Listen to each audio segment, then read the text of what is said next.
Eh, Hace muchos años, no sé si continúe esa, eh, no sé si sea tradición, pero allá de la ciudad donde yo soy, hace muchos años murió un sacerdote ahí de la catedral y, y unos años después de que él murió, abrieron el féretro e invitaron a las personas a venir a ver el cuerpo.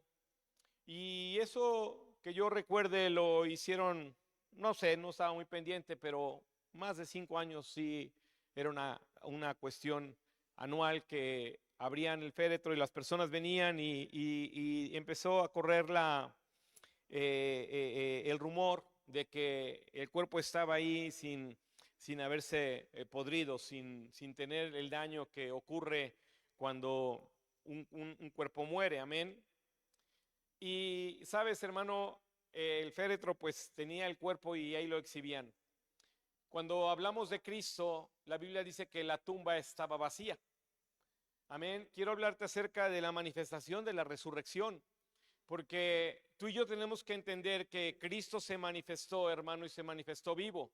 Y que los hombres mueren, hermano, y que aunque los demás hombres, aleluya, pudieran hacer este tipo de exhibición, amén, el cuerpo seguía ahí.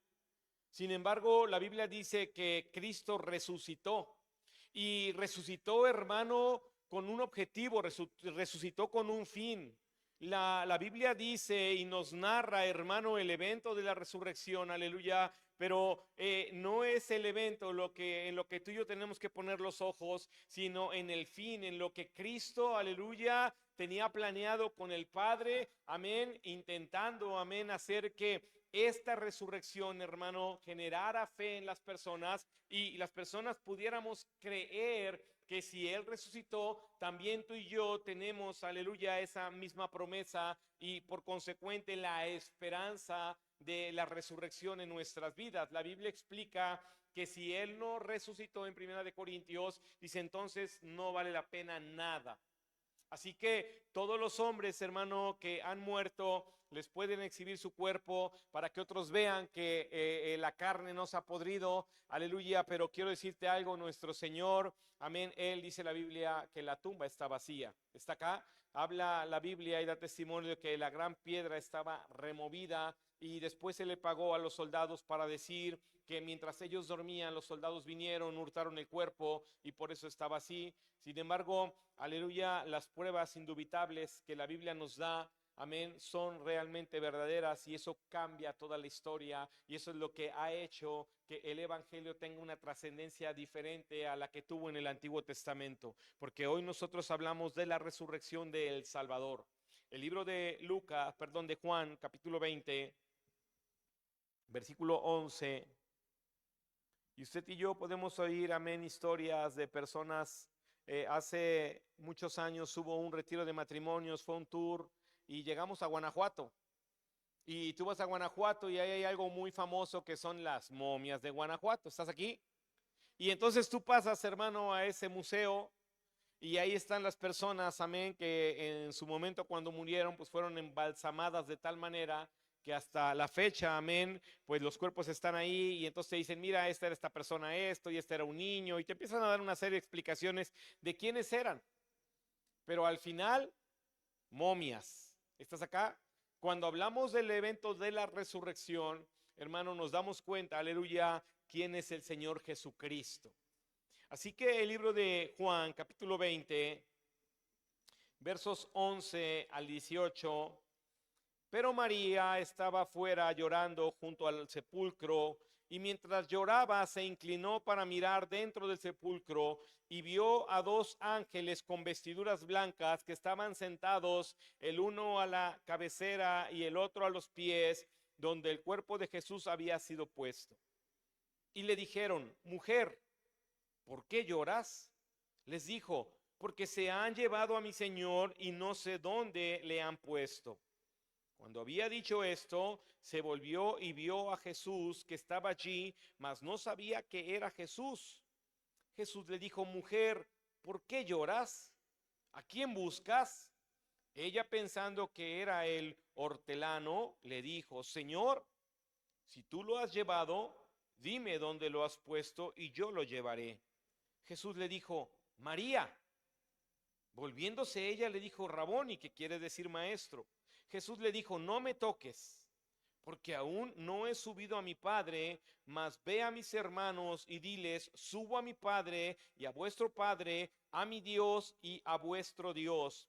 Fue entonces María Magdalena para dar a los discípulos las nuevas de que había visto al Señor y que Él le había dicho estas cosas. Ayúdeme a orar. Padre, le ruego, Señor, que nos dote de la fe necesaria para creer en la resurrección de nuestro Señor Jesucristo. Que esta noche, Señor, esta su palabra que leeremos, Dios, pueda tener un impacto en nuestro corazón, Señor, para tratar de comprender, Señor, aleluya, la magnitud del evento, Señor, la trascendencia de la resurrección de su Hijo amado. Le ruego, mi Dios, aleluya, que el testimonio que da su palabra sea suficiente a nuestras vidas para creer, mi Dios. A usted la gloria, la honra y la alabanza, y que su Espíritu Santo actúe en nosotros para fe. Gracias, muchas gracias por el testimonio que nos dejó, mi Dios. Toda la gloria le pertenece en Cristo Jesús. Amén. Dice la Biblia, aleluya, que María es la primer testigo de que Jesucristo ha resucitado. Ahora, lo que Jesús dice, hermano, nos da testimonio de que Él resucitó, porque le dice: no me toques. Un espíritu no puede ser tocado. Él resucitó, hermano, aleluya, en cuerpo, en alma y en espíritu. Él, el Señor, hermano, amén, está frente a esta mujer, aleluya, y le dice que Él va a ir a un lugar. Le dice, aleluya: aún no subo, ya resucité, pero aún no he ascendido. Y sabes, hermano, el Señor le dice: no me toques, ya no puedes ser tocado, aleluya, porque Él ya no puede ser contaminado. Él ya no puede, hermano, aleluya, ser tocado por el hombre por causa de su santidad. Él ha resucitado, Él es Dios, hermano. Él está transformado en el Señor, ya no en aquel que nació de María, sino en aquel que fue resucitado por el poder de Dios para ir y estar en la diestra, para subir al mismo cielo, para entrar al lugar santísimo. Así que esta causal, aleluya, hace que Cristo le diga: no me toques, pero lleva el mensaje de que me has visto resucitado. Así que María, hermano, aleluya, es la encargada de ir y llevar el mensaje de la resurrección. Mensaje, hermano, que en el libro de Mateo el Señor ya había estado hablando a sus discípulos respecto a su muerte, pero Él iba a resucitar al tercer día. Así que los hombres ya habían tenido el mensaje de la resurrección, pero creo que no le habían hecho caso. Porque los hombres, hermano, amén, muchas veces podemos oír la palabra, pero se nos olvida, porque quizá, hermano, aleluya, hay cosas que no tienen tanta trascendencia para nosotros, y en ese momento no era tan trascendente, aleluya, guardar en el corazón que Él iba a resucitar. Todos los discípulos, los apóstoles, actuaron como si ese tercer día, hermano, aleluya, no hubiese existido en el evangelio, como si ese tercer día no hubiese sido enseñado por el Señor Jesucristo. Cuando el Señor lo habló, ellos debieron haberlo creído como tal. Sin embargo, amén, muchos de ellos, hermano, olvidaron de alguna manera esas palabras. La misma María está ahí sin recordar que Él iba a resucitar. La misma María está llorando por la pérdida sin recordar el poder del Padre sobre el Hijo. La misma María, hermano, está pensando que es otra persona menos el Cristo resucitado. Ahí, aleluya, en Juan capítulo 21, versículo 1 en adelante. Después de esto, Jesús se manifestó otra vez a sus discípulos junto al mar de Tiberias, y se manifestó de esta manera. Estaban juntos Simón Pedro, Tomás llamado el Dídimo, Natanael el de Caná de Galilea, los hijos de Zebedeo y otros dos de sus discípulos. Simón Pedro les dijo: voy a pescar. Ellos le dijeron: vamos nosotros también contigo. Fueron y entraron en una barca, y aquella noche no pescaron nada. Cuando ya iba amaneciendo, se presentó Jesús en la playa, mas los discípulos no sabían que era Jesús y les dijo: hijitos, ¿tenéis algo de comer? Le respondieron: no. Él les dijo: echad la red a la derecha de la barca y hallaréis. Entonces la echaron y ya no la podían sacar por la gran cantidad de peces. Entonces aquel discípulo a quien Jesús amaba dijo a Pedro: es el Señor. Simón Pedro, cuando oyó que era el Señor, se ciñó la ropa porque se había despojado de ella y se echó al mar. Y los otros discípulos vinieron con la barca arrastrando la red de peces, pues no distaba de tierra sino como 200 codos. Al descender a tierra, vieron brasas puestas y un pez encima de ellas y pan. Jesús les dijo: traed de los peces que acabáis de pescar. Subió Simón Pedro y sacó la red a tierra llena de grandes peces, 153. Y aun siendo tantos, la red no se rompió. Les dijo Jesús: venid, comed. Y ninguno de los discípulos se atrevía a preguntarle: ¿tú quién eres?, sabiendo que era el Señor. Vino pues Jesús y tomó el pan y les dio, y asimismo el pescado. Esta era ya la tercera vez que Jesús se manifestaba a sus discípulos después de haber resucitado de los muertos. Hermano, cuando miramos los primeros capítulos, donde dice en el versículo, aleluya 3, que se van toda la noche y no pescaron nada, y cuando venían amaneciendo, el Señor se presenta, les pide de comer. Sabes, el libro de Lucas capítulo 5, versos 4 al 6, esa es la parte en donde en aquel tiempo, cuando Simón, hermano, se había ido de noche y no había pescado nada, y tiene su primer encuentro con Jesucristo, y Cristo se manifiesta a él y le dice, aleluya, sabes, vamos a hacer algo, y le dice él: no he pescado nada. El Señor quería predicar en su barca, le dice: Señor, déjame predicar y ahorita arreglamos las cosas. Y lo mismo que le dijo el Señor a Pedro en esta ocasión, resucitado, fue lo mismo que ya había hecho con él. Es que, hermano, las personas que no tenemos conciencia del Dios vivo y del Dios real, no tenemos ningún problema en volver al pasado a hacer lo mismo. No tenemos el problema de practicar las mismas cosas, pero ahora cristianamente. No tenemos el problema. Pedro, amén, había sido sacado de eso. Esa misma vez, cuando Cristo se presentó a él sin él conocerlo, también ha habido toda la noche y no había pescado nada en toda la noche.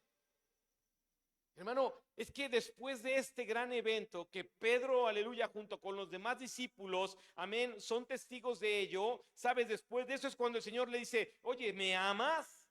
Es cuando vienen las palabras y Dios le dice: oye, ¿de verdad me amas? Porque ya te había dicho de qué se trataba, ya te había yo dicho para qué te alcancé, yo ya te había dicho que te iba a ser pescador de hombres. Es que, hermano, muchas veces tú y yo no queremos entender que somos tan fáciles de desviarnos, que es tan sencillo tener actividades, aleluya, que nos asemejen al pasado, pero ahora cristianamente. ¿Te imaginas un apóstol yendo toda la noche a pescar y sin pescar nada? ¿Eso es bendición o eso es maldición? ¿Eso es la vida pasada o la vida nueva? ¿Qué refleja Pedro en este tiempo, hermano? ¿Un hombre que no sabe orar? ¿Un hombre que no estuvo con Dios? ¿Un hombre que no conoce los milagros de su Señor? ¿Qué refleja Pedro? Hermano, lo que Pedro está reflejando, aleluya, es la naturaleza de las personas, aleluya, que creemos, aleluya, que el hecho de que Dios esté en el cielo nos otorga a nosotros la posibilidad de hacer las cosas nuevamente como queremos. Pedro, hermano, por causa de no estar consciente de la resurrección de Cristo, vuelve a tomar la autoridad de su vida y vuelve a decidir sobre su vida como él decidía antes. No le podemos quitar lo que él ya aprendió. No le podemos quitar ya el testimonio de lo que vio. No le podemos quitar ya, hermano, los 3 años de discipulado. No podemos quitarle la realidad de su vida con Cristo durante 3 años. Lo que tampoco se le pudo quitar a Pedro, hermano, aleluya, durante este tiempo fue una naturaleza de querer volver a su yo. Y eso es de lo que tú y yo tenemos que cuidarnos, porque sabes, hermano, aleluya, no hemos hecho de la doctrina de la resurrección algo tan poderoso que nos puede llevar a nosotros a entender que Cristo está vivo, que Él resucitó. Porque esto es sumamente glorioso y tiene que ser entendible. Si tú y yo no entendemos la magnitud de que Cristo está vivo, ¿cómo podríamos creer entonces en un juicio sobre nuestras vidas? ¿Cuántos de aquí creen en un juicio cuando mueran?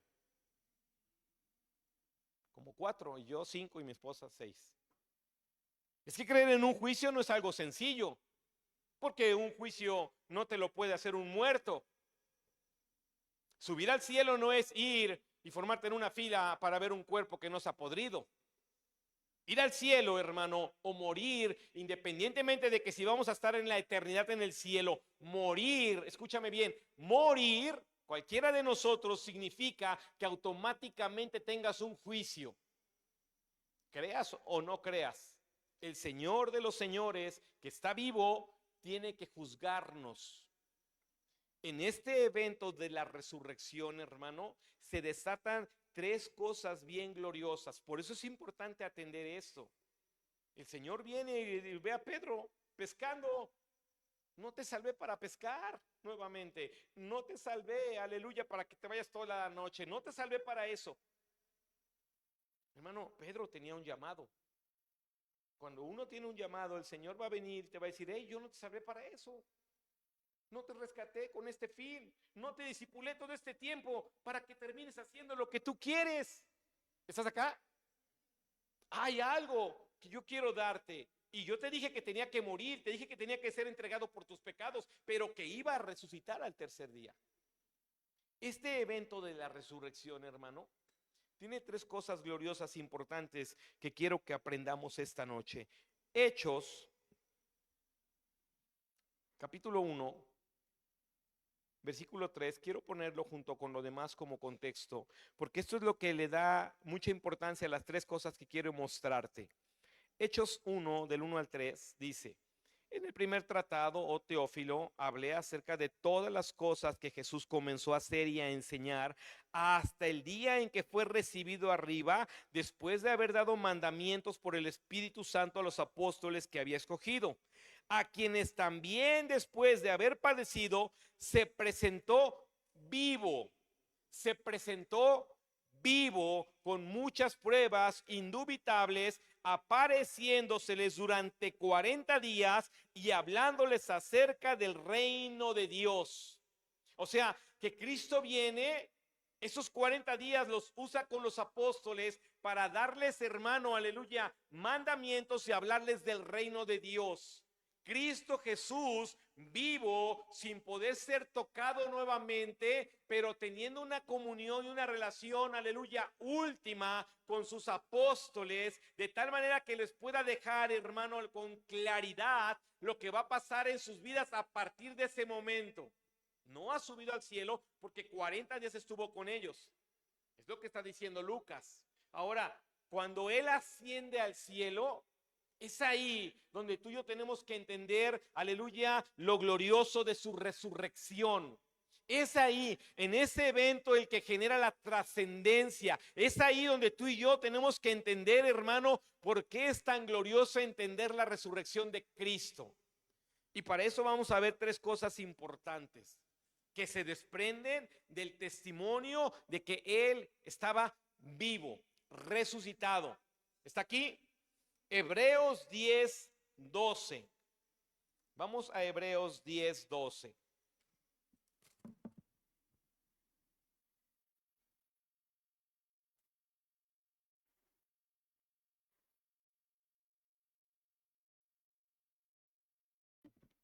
Hebreos 10, 12. ¿Está ahí? Pero Cristo, habiendo ofrecido una vez y para siempre un solo sacrificio por los pecados, se ha sentado a la diestra de Dios. Si tú dices resucitó, ¿y dónde está? Cristo vivo está sentado a la diestra de Dios. Cristo, hermano, no está rondando el mundo. Cristo, hermano, no anda metido en los lugares ahí. No, no. Él vivo ascendió al cielo para sentarse a la diestra de Dios. Él, hermano, aleluya, está a la derecha del Padre, el mismo Hijo del cual Dios dijo: este es mi Hijo amado, en él tengo complacencia. Es el mismo Señor que se ha sentado a su diestra. Y dice la Biblia que Él está sentado a la diestra esperando a que su Padre sujete todas las cosas bajo sus pies. Así que tú tienes que entender, hermano, aleluya, la importancia de la resurrección, porque en la resurrección se descubre la ascensión y que Cristo toma el trono junto a su Padre. Y que el Cristo que está sentado a la diestra del Padre tiene la autoridad para juzgar a vivos y muertos. Que Cristo, hermano, no ha subido al cielo para ser un ángel más. Que Cristo no subió al cielo, aleluya, como el Cordero. Él está sentado como el Hijo del Rey. Él es un Señor. Así que tienes que entender que la resurrección le otorga nuevamente la autoridad que había despojado, de la cual se había despojado para hacerse hombre. Él la toma y vuelve a estar en el trono de Dios. Esa es la importancia de entender que cuando oramos, que cuando alabamos, que cuando ayunamos, que cuando hacemos algo para Él, tienes que entender, hermano, amén, que Él, estando vivo, ascendió al cielo y que tú o yo, cualquier persona, no está haciendo algo para un siervo, está haciendo algo ya para su Señor. Si bien Él vino en carne y dijo: he venido a ser siervo, yo he venido a servirles, pero ya no ascendió en la misma figura. Por ello usted tiene que tener muy claro que cuando ora no puede solamente balbucear y ser alguien, aleluya, quizá hasta un poco irrespetuoso, diciéndole Diosito, Chuchito, o como hemos escuchado en nuestro país, México, que usan una serie de expresiones para hablarle a aquel que está sentado a la diestra de Dios. Ningún ángel, ningún arcángel, no hay ser viviente que pueda sentarse ahí. Ese lugar estaba destinado para Cristo nuestro Señor. Así que Él resucitó para estar ¿dónde? A la diestra del Padre, en autoridad, en señorío. ¿Está aquí? Usted ya no le puede decir lávame los pies. Él ya es un Señor nuevamente. ¿Sí está aquí? Aleluya. Hebreos 7:25. Hebreos 7:25. Entonces, la primera cosa de la resurrección nos otorga es que nuestro Señor toma toda autoridad. Aleluya, está sentado a la diestra del Padre. Gloria al Señor. Hebreos 7:25.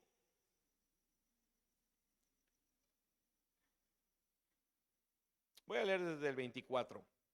Hebreos 7:24. Mas por cuanto permanece para siempre, o sea, es eterno, tiene un sacerdocio inmutable, por lo cual puede también salvar perpetuamente a los que por él se acercan a Dios. Escuche esto, hermano. Viviendo siempre para interceder por ellos. La resurrección de Cristo nos otorgó un intercesor eterno. La resurrección de nuestro Señor, hermano, no solamente lo plasmó de autoridad, sino lo ha plasmado de gracia, porque Él es el Hijo amado en quien Dios se complace. Y este Hijo amado usa su complacencia no para complacerse a Él, sino para interceder por cada uno de nosotros. ¿Sí entiende eso? Hermano, entre nosotros estamos, hermano, ore por mí. No sé si oras por mí, la verdad no tengo la seguridad. Pero sí hay alguien que sí ora por mí, y sí hay alguien que ora por ti, sí hay alguien que intercede día y noche por ti, y se llama Jesucristo, el Señor Dios vivo. Él intercede por ti. ¿Sabías eso, hermano? Que su resurrección te otorgó a ti Alguien, aleluya, que eternamente puede interceder por ti. ¿Tenías conciencia, hermano? Imagínate cuántas veces, y tú haz tus cálculos matemáticos, cuántas veces Cristo ha intercedido por ti, por usted. ¿Cuántas veces no ha intercedido por mí en 25 años? ¿Tiene trabajo o no? Tiene mucho trabajo el Señor. No resucitó para irse a una hamaca. El Señor resucitó, hermano, aleluya, y tomó autoridad porque Él quiere interceder por ti. Hay un Dios vivo que está hablando bien de ti. Hay un Dios vivo que está haciendo válida su sangre derramada en la cruz para presentarte limpio, sin mancha y sin arruga. Está haciendo todo lo posible para presentarte delante de su Padre como una persona salva, como una persona justa, como una persona fiel. Si este Cristo no hubiese resucitado, ¿a quién o en quién te hubieses cobijado? ¿Hubieses hecho fila como aquellas personas hace algunos años? Esperando que alguien, hermano, que murió, como cualquier hombre, pudiera hacer algo así por ti. ¿A qué santo tú te hubieras acercado para decirle intercede por mí? No hay uno que esté sentado a la diestra para tener tanta comunión con el Padre, ni los mismos ángeles. Escucha esto, Él intercede por ti. Quiere decir que su petición, la petición plena de Cristo, es escuchada por Dios mismo. No hay una voz tan más autorizada, no hay una mayor voz que la de Cristo para decirle al Padre, está perdonado. Escucha eso, hermano. Resucitó para decirle, Alejandra está perdonada. ¿Se imagina, hermana? O sea, no soy yo diciéndole, pues, ay, Señor, llévatela al cielo, está perdonada. Cristo, Samuel está perdonado, le dice el Señor. Edgar, Abraham. Hermano, ¿tienes idea de todo eso glorioso que pasó cuando Él resucitó? No solamente quitó el acta de los decretos y venció al diablo en esa batalla espiritual. No, está sentado ahí diciéndole al Padre, por ti, por mí. Está limpio, morí por Él. Cree en mí. Aleluya. Es que la resurrección, hermano, nos ha dotado de cosas gloriosas que no podrían haber alcanzado nuestras obras. La resurrección, hermano, es el poder del Padre sobre su Hijo, trayéndolo al cielo, sentándolo en poder y diciéndole, ¿qué quieres que haga? Y Él diciéndole, perdónalos, límpialos, dales una oportunidad. ¿Sí entiende? Hay un versículo que resume estos dos versículos de Hebreos y quiero que lo leamos, Romanos 8:34. Romanos 8:34. Es Hebreos 10 y Hebreos 7 juntos. Gloria al Señor. Romanos 8:34. ¿Quién es el que condenará? Cristo es el que murió, más aún el que también resucitó, el que además está a la diestra de Dios, el que también intercede por nosotros. Y es de ahí de donde se desprende, ¿quién nos separará del amor de Cristo? Y la pregunta es, ¿tribulación o angustia, persecución o hambre o desnudez o peligro o espada? ¿Qué, hermano? Nada debería separarnos del amor de Cristo, porque Él es el que intercede, Él es el que murió por nosotros y Él es el que está ahí sentado a la diestra. O sea, tu seguridad y la mía no radica, hermano, en nuestras obras, no radica en nuestra fidelidad, no radica en nuestro poder, no radica en nuestra gracia, radica en que nuestro Señor resucitó, radica en que Él está vivo. Escuche esto, no hay, hermano, escúcheme bien, no hay religión que hable del Dios vivo como lo habla el cristianismo. No hay religión que se aboque en su esperanza a un Cristo vivo. El cristianismo dota de esperanza porque su fe está en aquel que está sentado a la diestra del Padre. Eso es lo que tiene el cristianismo en diferencia a otros, que otros tienen que hacer, que tienen que cumplir, que hay que hacer la ley. Hermano, cuando Cristo dice, yo intercedo por ti, la gracia misma. Y la otra, hermano, está en Romanos 6, Romanos 6:4. Mire eso, Romanos 6:4. Porque somos sepultados juntamente con él para muerte por el bautismo, a fin de que como Cristo resucitó de los muertos por la gloria del Padre, así también nosotros andemos en vida nueva. Dice que él resucitó para darnos una vida nueva. La vida nueva de la cual habla el cristianismo, hermano, radica en el poder de la resurrección de Cristo. Porque si Él estuviera muerto, ¿quién te podría dar una nueva vida? Si Él, hermano, se hubiese quedado en la tumba, ¿quién podría dotarte de un nuevo yo? Porque este mundo nos enseña que árbol que nace torcido, ya se la sabe.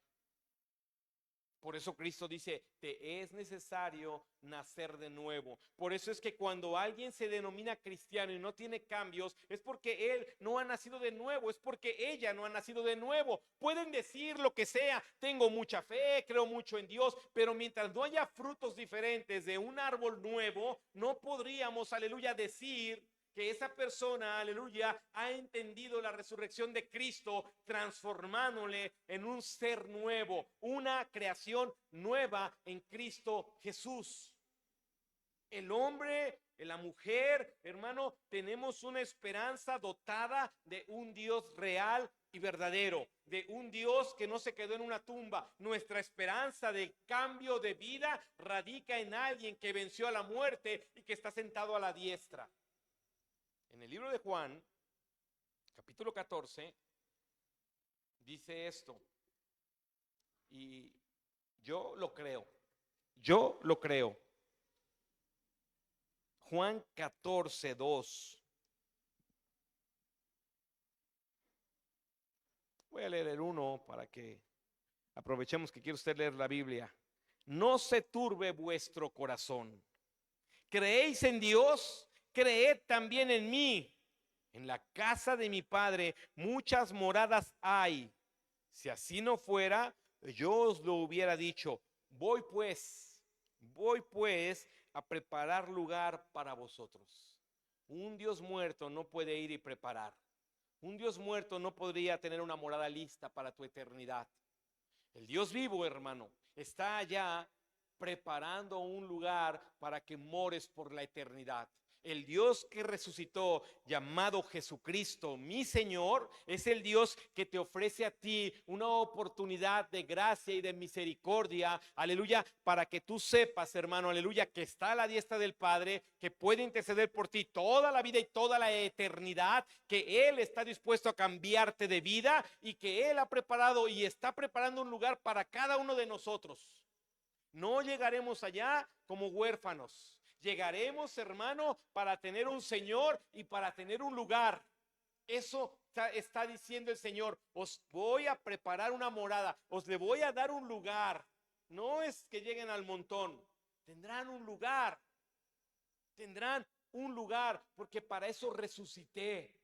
Para eso estoy en el cielo. Para eso he vuelto a mi Padre. Para que tengas un lugar donde morar eternamente. Hermano, la resurrección no solamente es el evento del cual nos habla la Biblia. La resurrección tiene cosas bien gloriosas, y eso será otro tema, como él tendrá que manifestarse en su segunda venida.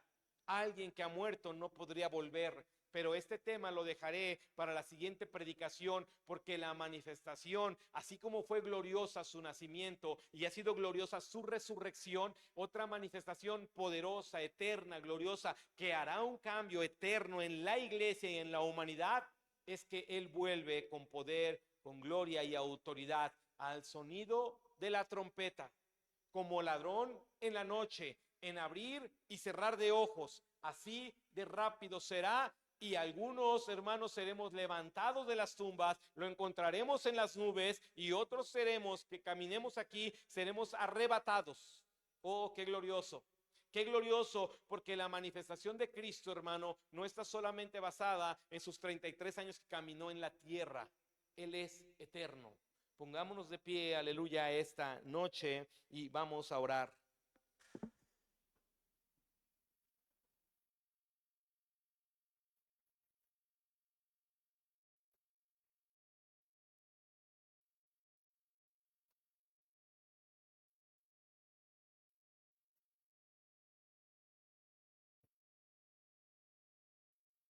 Es asombroso, pero el último que tuvo una manifestación tan poderosa como acostumbraba a ser Cristo fue Pablo en Corintios.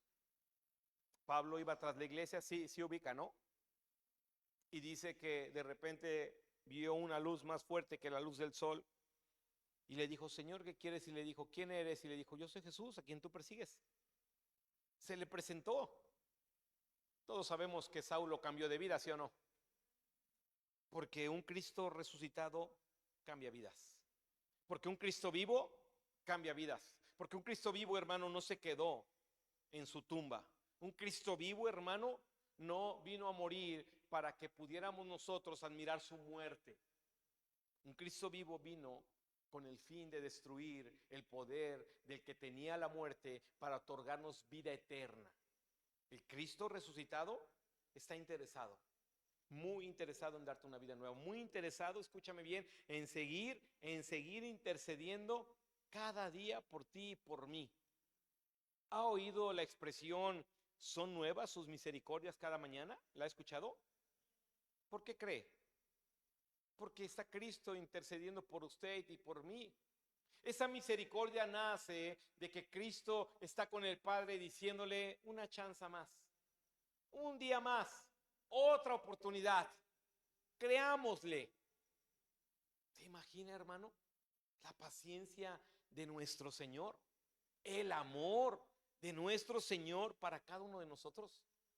Su resurrección, hermano, su resurrección nos llena de promesas. No solamente es una proeza, es una promesa de volver, es una promesa de interceder, es una promesa de cambiar vidas, es una promesa de decir, voy a usar mi poder, mi autoridad, mi señorío, para que usted tenga una vida diferente. Cierra un momento sus ojos y medite esta noche. ¿Qué tan claro es para usted la resurrección de Cristo? Porque para Pedro, aunque el Señor se lo había enseñado, ya estaba, aleluya, como que en segundo término. Vamos a pescar, y dijeron los demás, vamos. Toda la noche no pescó nada. Y vino su Señor y volvió a hacer el mismo milagro. Echa la red. Y se volvió a llenar la red. Sabes, tenemos un Dios misericordioso. Tenemos un Dios que no agarra rollos de odio, de rencores contra nosotros, su creación. Tenemos un Dios, hermano, muy paciente. Tenemos un Señor que si intercede por nosotros todos los días durante la eternidad, ¿por qué habríamos de esperar un mal de su parte? No. Y si aún así fuera, lo aceptaríamos, pero quiero que entiendas, resucitó también con un fin. Así como cuando nació, también nació con un fin, porque tenemos un Dios de propósitos en su nacimiento y en su resurrección y en su venida. Hermano, vivamos como hombres y mujeres que tienen un Dios vivo. Vivamos como hombres y mujeres que se apegan a la gracia de un Dios vivo. Vivamos buscando el cambio de nuestras vidas como hombres y mujeres que sabemos que tenemos un Dios que está sentado a la diestra del Padre. Vivamos como hombres y mujeres que saben que tienen un Dios de autoridad. Oh, hermano, hay una oportunidad para nosotros. Cristo resucitó y está buscando darte una vida nueva. Cristo resucitó y está intercediendo por ti. Ocupa la gracia a tu favor. Aprovecha la bondad, aprovecha la misericordia, aprovecha. Cristo, hermano, resucitó y puede, aleluya, llevarte al lugar donde la morada es eterna. Él fue vivo a prepararnos morada. Aleluya. Quiero invitarte al altar. Quiero invitarte al altar a venir a hablar con Cristo respecto a tu fe de la resurrección. Respecto a tu fe de saber que tratas con un Dios vivo, con un Dios real, con un Dios que te ama, con un Dios de misericordia. El altar está abierto y tú quieres venir al altar y decir: Señor, necesito estar todos los días sabiendo que estás vivo. Señor, necesito que mi corazón lata sabiendo que estás vivo. El altar está abierto. Vamos a adorar a nuestro Señor.